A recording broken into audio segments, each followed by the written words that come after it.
I hope everybody's enjoying their Spider-Man Christmas. But for the second day of the Spider-Man Christmas, Spider-Man gave to me 5 great stories. Let's get into it.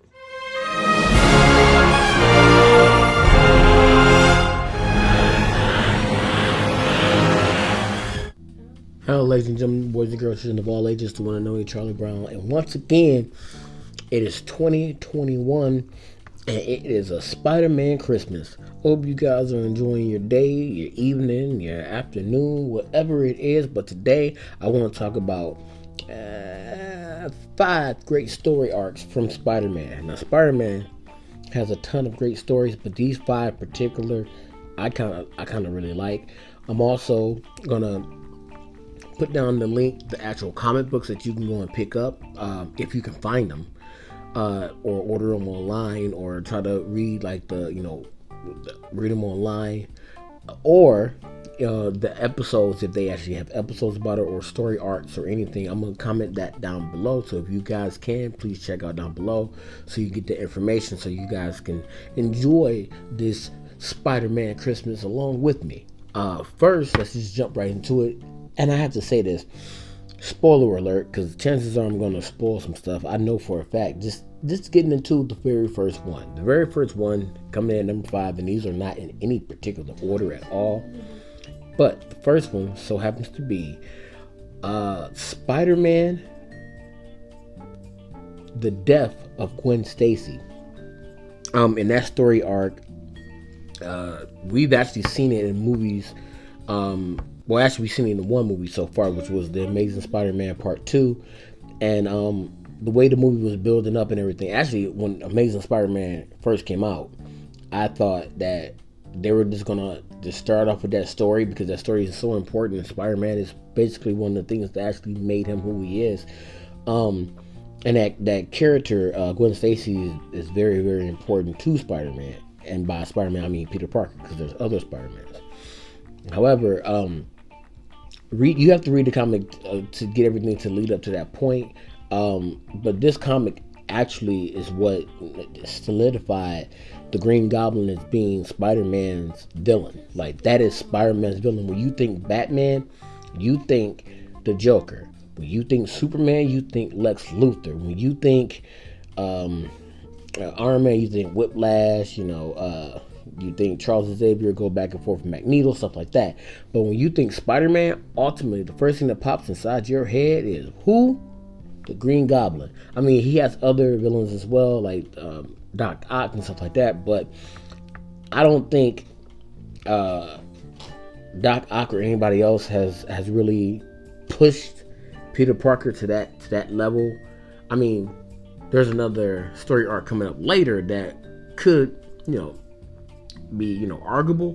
People will be like, I can argue that one. But coming in at number 5, it's got to be the death of Gwen Stacy.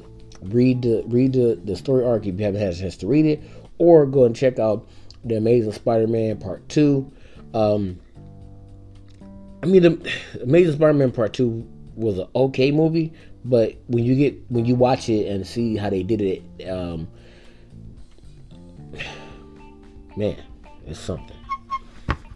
All right, going into number 4, we have the Kid Who Collects Spiderman. In that story arc, Spider-Man actually, it's a very depressing story arc to be truthful with you. The death of Gwen Stacy was pretty emotional too. It's like, you know what? Spider-Man has a lot of arcs to where it's like kind of tear jerkers, and that's saying something coming from me. I'm an emotional guy. Anyway. In this one, Spider-Man, he meets this young kid, and while talking to this young kid, he takes his mask off and tells the young kid who he really is. He shows him his secret identity. He explains somehow he became Spider-Man and everything. But the thing that punches you in the gut is at the end you find out that the young man that he's talking to, the little boy he's talking to, actually has he's actually suffering from something, and he only has a little bit of time left to live. I mean, you have to read the story. I'm trying my best not to really give out too much information, but if you watch the anime, I mean, not the anime, but the cartoon that came out in the 90s. There's an episode on there where it shows you that, and then the comics as well. So if you get a chance to, go to Disney Plus and go and check out that Spider-Man episode, it is something. If it doesn't punch you in the gut, and if you don't feel anything after it, then you are not human. Moving on to number 3.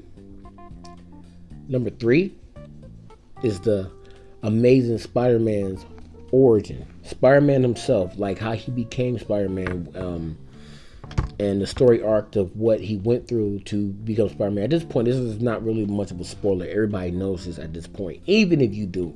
If you've never read a Spider-Man comic book before, you know for a fact because they have done this origin story for Spider-Man enough.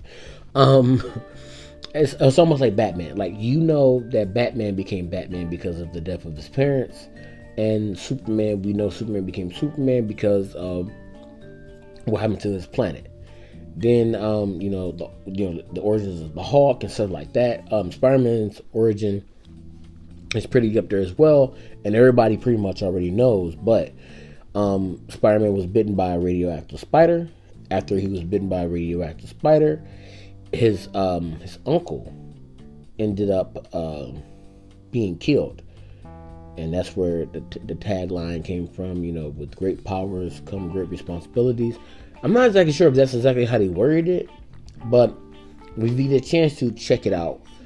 And it's not, you don't even, well, all I'm saying is that's a great story arc.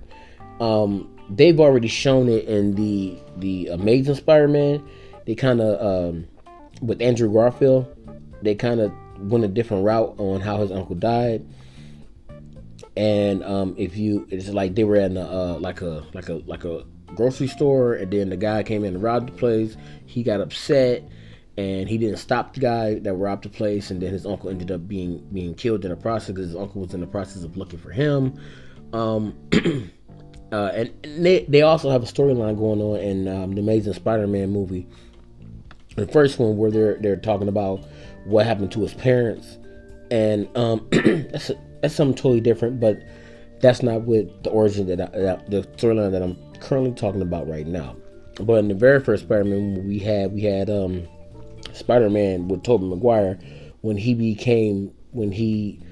entered into a contest as wrestling, actually against Macho Man Randy Savage in the movie, and that was Sam Raimi, Spider-Man. He directed it, and in that one, Spider-Man, he ended up, when he got paid, he didn't get paid enough. He got upset, and a guy ended up robbing the place and ran past him. And then the guy who robbed the place ultimately came up to be the person that killed his Uncle Ben.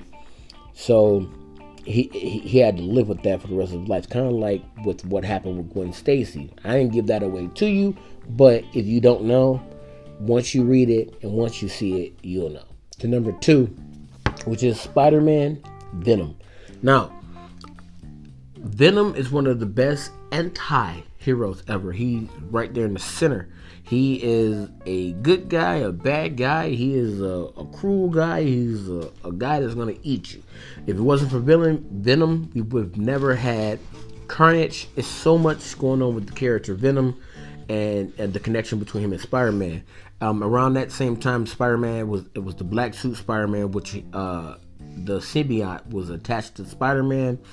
And then later on, ended up leaving him and going to Eddie Brock.